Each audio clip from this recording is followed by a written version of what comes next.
Hello बच्चों, let's see the question. Assertion direction of movement in phloem is bidirectional. Reason direction of movement in xylem is always upward. Option A, both assertion and reason are true and the reason is a correct explanation of the assertion. B, both assertion and reason are true but reason is not a correct explanation of the assertion. Option C, assertion is true but the reason is false. Option D, assertion is false but the reason is true. So firstly see here about the key concept of this question और हम यहाँ पे discuss करते हैं about vascular tissue. देखो plant के अंदर दो टाइप के वेस्कुलर टिश्यू होते हैं. वन इज वेस्कुलर टिश्यू दो टाइप की है.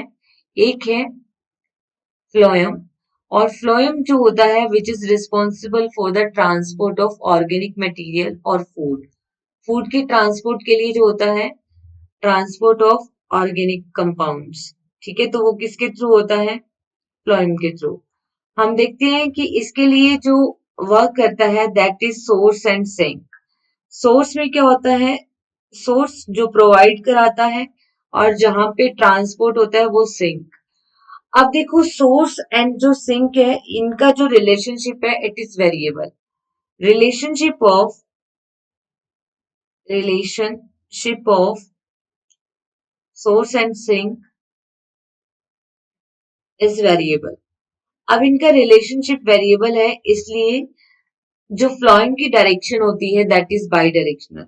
So that's why the direction of phloem is by directional. ठीक. अगर हम बात करें xylem, another tissue vascular tissue xylem, तो जाइलम क्या करता है? It helps in water transport. Helps in water transport.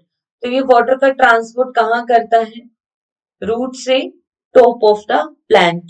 ठीक है, तो यहाँ पे इसका जो डायरेक्शन होता है इसकी डायरेक्शन ऑलवेज यूनि डायरेक्शनल होती है, अपवर्ड डायरेक्शन होती है और वो क्या है? Unidirection. अब देखो असर्शन में बोला है कि direction of movement in phloem is bidirectional, तो अभी हमने देखा कि फ्लोएम का डायरेक्शन बाई डायरेक्शनल है. It is true. रीजन में बोला है कि direction of movement in xylem is always upward. Yes, upward direction होती है, यूनि डायरेक्शनल है. अब देखो असर्शन और रीजन दोनों ट्रू हैं बट जो रीजन है that is not giving the correct explanation of the assertion. So here the finally correct answer is only option B. Hope you understood it well. Best of luck.